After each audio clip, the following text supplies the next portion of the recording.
Is he certified in some fellowships, or will he get anything like an experience certificate or a certificate of fellowship? How does it work? They'll ask you about your CV. They'll ask you about some clinical questions in orthopedics, like how do you treat an open fracture. So, what if an author be in the MD pathway and then come back?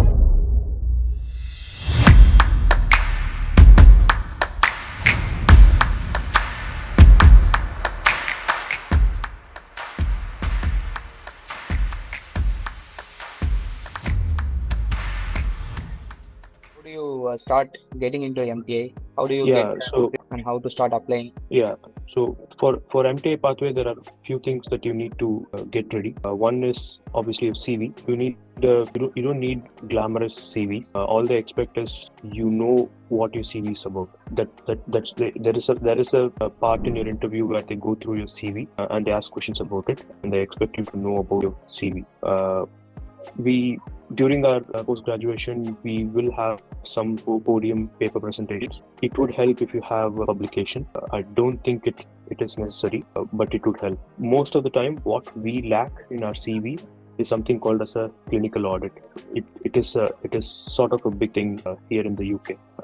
So whoever is applying, I recommend to know what clinical audit is, and if possible, talk to your department or institution to do if one or two clinical audits. That's it. If that's something you can do. Doesn't need to be done when you are in your post graduation. Can be done at any point in your career, and you have to have been involved in the audit. And again, if they see an audit, they will ask about it, and make sure you know and aware of what are the steps you went through. That seems to be a big thing we missed when I applied for my job. One more thing would be your English exam proficiency. You'll need either an IELTS or an OET exam, and there are differences between how much score you need to qualify. That you need to make sure you achieve that criteria. The next thing is GMC registration. For GMC registration, there are a couple of ways you can do it. If someone has to sponsor you for your GMC registration, by sponsorship, you need some eligibility criteria that need to tick off. You can either go to the Royal Colleges and ask for a sponsorship. Royal Colleges are Royal College of Surgeons, Physicians. They're either England, Edinburgh, Glasgow, etc. There are like 6 or 7 big Royal Colleges who can offer you GMC sponsorship, and every one of them, they have their own selection criteria. For example, Royal College of Surgeons need either a MRCS or membership in one of their recognized institutions. As an orthopedic surgeon, as someone who's just finished orthopedics, you might have heard this degree called M&A. And so that is if you have M&Ms, you are eligible to apply for a GMC sponsorship through Royal Colleges. And sorry, not M&Ms. It's called. You need to be a member of Association of Surgeons of India, ASI. As a part of ASI, you need M&Ms. So that's one of the ways to get one checkbox tick. So that's GMC sponsorship. And the next one is visa. As we already went through these things before, it's going to be Tier 5 or Tier 2. Again, there are a couple of ways to get the visa done. The visa needs a sponsorship. That's called someone has to give you a certificate of sponsorship called COS. COS will be given by either your trust that you apply for a job. Some trust may or may not have a COS giving ability. If that's the case, you need to apply through the Royal Colleges again. If it is a Royal College, they again go through the eligibility check, and every college is quite transparent about it on what they want to see, or what they need for this COS. So to summarize, you need a CV, IELTS or OE, a GMC sponsorship, and a visa sponsorship. Again, there are 2 ways to go about applying for an MTI, which would involve either applying through the Royal Colleges. So a lot of Royal Colleges run these application programs. You go through them, you apply for a job. So they go through your CV, they go through eligibility criteria, and once you meet all of them, they conduct the interview. Once they conduct the interview, they'll add you on to their matching list, and they will match you to jobs anywhere in the country based on your profile and the requirement from the hospitals. The other way around is to directly apply for a job. You can do that by either going to this website called track.jobs or jobs.nhs.uk. So these any trust would advertise their availability, the job availability through these websites. It's like a job center website. So you can go there, you can directly apply for a job, and once you have it on hand, you can go about getting these sponsorships for your GMC and visa. Some trust, they can give you both. Luckily, mine was able to give both to me. Some trusts are not able to do that. In that case, you get the job and you tell the Royal Colleges that I have a job in hand. Can you sponsor me these things? Obviously, there is some fees involved with these. If you go through the Royal College route, on an average, the fees is about £2,000. If you go through the trust route, you don't pay any fee. If you go through the trust route, you don't pay any fee. And once you land the interview, you go through filling up these forms and getting a job. Okay. So Siddesh, at the end of MTA pathway, you told that there is you can come back after 2 years. So what if an orthopedician wants to go there, be in the MT pathway and then come back? At the end of the MT pathway, is he certified in some fellowships or will he get anything like an experience certificate or a certificate of fellowship? How does it work? If you have been good in your job and if you haven't had any problems with your department or trust, I think you can get a letter of recommendation. And I think that's about it. Some trusts do it as a program. My trust does it as every trust have their own name for it. If you understand what I mean, my trust it's called a clinical fellowship program. So I believe they give you a letter saying you've done the program. As a part of the program, they also offer a diploma degree here that's separate. That costs you about 10 grand if you apply separately, but the trust gives you as a part of this program for free. They have attached to University of Wolverhampton, and you can do your diploma degree in any field you like. It doesn't have to be orthopedics. It can be management, it can be leadership, it can be teaching, or any subspecialty relevant to UK. Okay. So at the end of MPA, if you're planning to come back to India, you will have a letter stating that you went through the particular program during the 2-year period and also will have a diploma degree in that. That's correct. So this will help you in seeking jobs in any other trust in UK also. Yes. So getting a job in some other trust in UK will solely be your effort. It won't happen automatically. My trust, the trust I work in, seem to extend contracts if everything has been fine with you and the department. So like if there is an extension of contract, you mean your visa will be extended. How about what will be your post, and you'll be still as a clinical fellow or you will be shifted to like a registrar? What will be? Good question. So I've been a senior clinical fellow ever since I got promoted. I'm still a senior clinical fellow. Again, these are all just name for the roles that's been assigned. Essentially, there are 3 roles to work in the UK. One is an SHO, like Arjun explained. That will be a junior doctor who most of the time ends up working in the wards. Second level will be a registrar. That's who we are currently. So you are tagged along to a consultant or a group of consultant and you work in tandem with them. The next level will be obviously the consultant. There is an in-between zone called trust grade doctors, which is a kind of a gray area. You get it when you have a lot of experience in NHS, but you don't have your FRCS. So there are 3 roles for all practical purposes and a 4th role for some special circumstances. So you will be continuing as an SHO or a registrar, but in orthopedic point of view, post MSRD and be as a registrar. And if you are able to get into the specialty register, you become a consultant. Okay. So will there be any... summarize your question? So to summarize your question, so I'll be continuing as a registrar or a senior clinical fellow till I become a consultant. Okay. So what are the requirements for Dr. Arjun? What are the intricacies involved? How do you apply and what are the prerequisites? Yeah, so for the MCH, they have like a brochure, which I can provide you guys with a link. So the brochure will have all this information which I've told you. The way to apply is they generally have interviews in the first half of the year.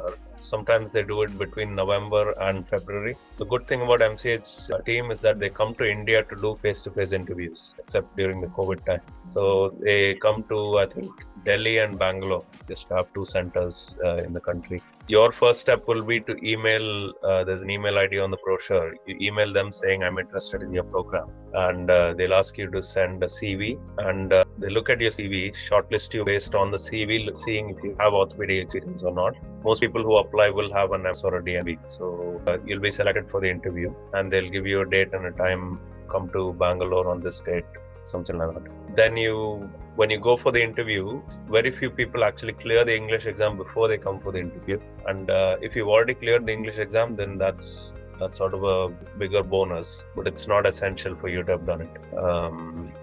So once you've gone for the interview, they'll ask you sort of basic questions they'll ask you about your CV, they'll ask you about some clinical questions in orthopedics, like how do you treat an open fracture, a patient with compartment syndrome, what do you do, things like that. And then there'll be some more basic questions about why you want to move to the UK and things like that. If you do well on your interview, they're basically testing your communication skills, your knowledge, basically your ambition, why you want to come to the UK. If they're happy with your answers and you clear the interview, then they'll tell you that these are the criteria you need to fulfill. The most important one is the English exam. Then for the GMC registration, you need to work for 12 months before the current post, and 3 out of the 5 years you have to have been in some sort of clinical attachment, which most people will be. That's pretty much it. And then they start off the process, and if you get selected, they'll tell you which trust you're going to. Like I said, there's 35 hospitals that are attached to the MCH program. So I personally did it in Wrightington Hospital itself, but in Wrightington Hospital, there's only 8 people. People are distributed across the country, and I think it's pure luck where you get it or not. Wrightington is supposed to be like the arthroplasty center where the first hip replacement was done. So it's supposed to be a very big center. But even if you get in some other trust or some other hospital, it doesn't necessarily have to be bad. I think it all comes down to which consultant you're under and how good they are. That's it. So essentially, that's the pathway, and that's how you actually get into the MCI. If you've succeeded in getting selected, you come to the UK in July, and the program, your work starts in August. Every year, August is when the rotation starts. Yeah, that's how you join. Thank you. So how is the social life in UK? How are the weekends? So one thing which is probably a biggest plus in the UK is that you have a proper work-life balance compared to Indian work ethic. During Indian post-graduation, you're pretty much working all the time. You're in the hospital most of the time. But even after you finished and you're working, as a registrar or doing private practice, you're spending most of your day basically working. But in the UK, it's different in terms of work-life balance, and you're not taking your work home with you most of the time, at least. So the work hours a normal day will be 8 to 5. So after 5 o'clock, no one actually will call you about a patient or anything. There'll be someone else who's on call at that time, and they'll be contacted about the patient. So 8 to 5 is a normal work day. Sometimes you have long days, which is morning 8 to night 8. And then you have night duties, which is night 8 to morning 8.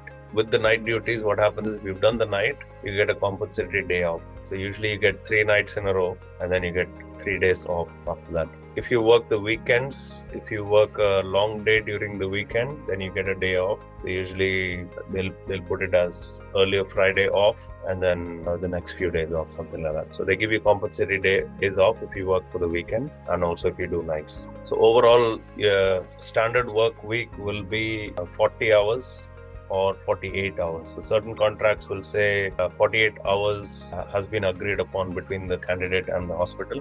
Some other hospitals will only have 40 hours per week. Apart from that, additional on-calls, based on how much you do, you get paid extra for that. So that's called banding, as initially mentioned. There's different levels of banding depending on how frequent your on-calls are. So if you get more on-calls, you get more banding. On average, the banding will be about between 35 to 40%. So if your yearly salary is 50,000, which is like the standard for a registrar, about 30% will be added on, and that will be your annual salary. Okay. So what is the research scope there during the post or senior clinical fellow, and what is the prerequisite for FRCS?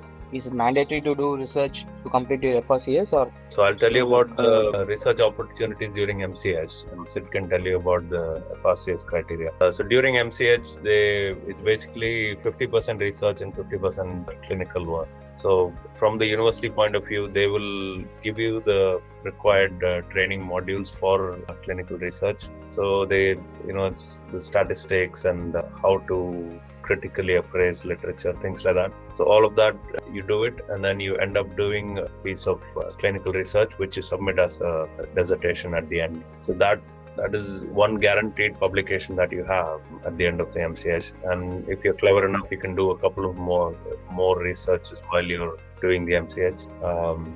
So you can get a few publications while you're doing the MCH, but after you've finished and you come as a senior clinical fellow, as in a registrar, it's entirely up to you. You have to take initiative, you have to speak to your consultant, come up with a program as a plan for research, and just do it yourself. So how is it FRCS? So first about the MTI pathway, there is no clear-cut research pathways available for during your MTI, but any research will be encouraged, and if you have a good mentor, you'll have proper guidance. There are a lot of good frameworks available within the NHS for clinical research, and navigating through these framework will give you a good experience on how to go about doing research and all those things. And of course, if your trust is able to sponsor a diploma degree alongside your MTI, you get to do a dissertation on the topic of your diploma, and you get a publication on that sorts. But otherwise, it is going to be your own initiative. But any initiative, any good initiative, I'm sure will be properly guided, and you'll have good help here. But research per se is not essential for FRCS. It's purely an academic exam. There are some criteria that you have to fulfill for an exam, which includes 1,000 cases in your logbook. Should I continue? Giri's left. Yeah, you continue, we can add. Okay. Yeah, so for FRCS, research is not essential or mandatory. It's purely an academic exam for all things and purposes. You need 1,000 cases on your validated logbook, and you are supposed to be signed off by 2-3 consultants who have at least 5 years of experience after their consultant. So those two are the essential criteria. And now, since October last year, they've added MRCS as an essential criteria. So you need your MRCS to apply for FRCS. Again, FRCS is 2 categories. One is FRCS UK and FRCS International. FRCS International, some of these criteria are a little bit less stringent, but it's essentially the same exam to go through, but the degree is different. You'll be given an FRCS International rather than FRCS UK. Okay. How did you guys zero in on UK? And there are a number of countries where you can go on train. You can share your own thoughts on this. Why you? Said you want to try? Yeah. Okay. Working abroad has always been part of my plans ever since my UG days. I know it sounds silly, but I've always looked at options ever since my internship days. I had US in mind, Australia in mind, and UK in mind. I just chose the easiest path forward, essentially, to be honest. I didn't want to go through a whole rat race of getting into PG and doing the PG and all those things if I failed. So I had to postpone my plans to after my PG days. I got this job while even before my final year exams, sometime in April or March 2018. But paperwork took a long time, so I had to come end of 2018. Why not US? I think USMLE was a big deterrent, and doing 3 years of post-graduation kind of made me forget all my MBBS stuff. So I wasn't ready for USMLE at that point in my time, in my career. And Australia was a bit more convoluted route. So essentially, I just chose the easiest way forward. So is that the same case, Arjun, or you have different reasons for UK? So I think coming abroad is more of is a very sort of personal thing. Each person will have a different reason. In my case, pretty much I wanted to go abroad since quite a young stage in my medical career, but I also wanted to do orthopedics. So by the time I got a post-graduation, I had pretty much decided to go abroad. But in the initial days after my post-graduation, I tried to explore the US, just like Sid said. The thing is, even if you've done a USMLE, getting a residency in the US is quite difficult because the competition is so high. So pretty much the only option left in the US was to do a direct fellowship in the US, and you don't really get accredited fellowships just by applying. You need to have contacts, you need to have some prior experience. So to be honest, US was my first option because I have family there and things like that. But I then realized it's a lot of hard work, and then you spend a lot of time, and then eventually it's not actually guaranteed. But the UK is not like that. It's like Sid said, it's easier, mainly because there's a big shortage of doctors in the UK. So they want people, and we want to come abroad, so they just take you. I think the other biggest factor will be the work-life balance. We're sort of chasing career and going on the rat race all the time. Like we've spent all our young days doing that, and then you come here and you realize you actually have free time. That's probably a big positive about coming abroad. Like, what are your suggestions for taking your family along when you go through either of these pathways? Will you be able to support them? So with the MCH again, like I said, Giri, you can hear me? Yeah, I think there is a lag. Okay. What are your views today? Yeah, what about you, Sid? Can you take the family? So again, it all depends on very personal circumstances. In my case, my wife's a doctor, and luckily she got the job in the same hospital at the same time. So we joined the same hospital almost the same date. So it worked out good for us. But even if even if your other half is not working. Also depends on which city or town you live in. The place I started off is Wolverhampton. It's not very expensive place, and you can very well manage with a single pay, and you can manage your kids and your wife. But take care of your family expenses with a single salary. Also depends on like I told where you are. If you are somewhere in like the way where currently I am, which is Birmingham, or any other tier 1 to 2 cities, it is going to be slightly a difficult job. You may not be able to save as much as you would like to with a single person's. What is the tax? What is the tax there? How is the tax? Based on your Taxes annual agreement, how much you can save and how much is the necessary expenses you have to meet if a person is so to the UK. on an average, a junior doctor would earn somewhere around on a mark of £3,500 a month post tax, and a senior fellow would earn somewhere around 4,000 to 4,500 per month post tax. Tax system is quite bracketed as in India, almost exactly like India, and as you pay increases, obviously your tax increases once you reach certain bracket levels. Essentially, this is on an average what people take home, and like I told you, it always depends on which part of the country you live in. If you live in more like a semi-urban, rural kind of an area, you won't have much expenses, and if you're living in more city areas, it with a single earner. So like with your But Medicare is free. NHS is free to treat, and the public schools are very good, so you don't have that side of expenses. But rest of it you'll have to spend. Okay, so that is for the MTI pathway where you get the full pay. But whereas in case of MCH pathway, with your pay being taken also for the fee that is being deducted every month, will you be able to manage it there with the family, Arjun? So yeah, that's a good question. As I said before, the fees is the biggest deterrent. If both you and your spouse are working, then it's possible. But if it's only you working and you brought your family across, then very honestly, it is very difficult. You'll be struggling, and for that reason, some of my colleagues, they stopped fees payments to the university. They said, don't take my fees for now. We'll settle down, and then once they got a job with full pay, then they started sort of paying monthly fees. So it is difficult. It's definitely something to think about. And if both, the husband and the wife are able to apply for jobs and get jobs at the same time, then I think it's doable. Because 2 incomes is better than 1. Okay, so we have tied up so many questions. We don't have anything more to ask. If you guys have anything else to add that can help the audience, please. I think one thing we didn't really touch much upon is the Caesar pathway.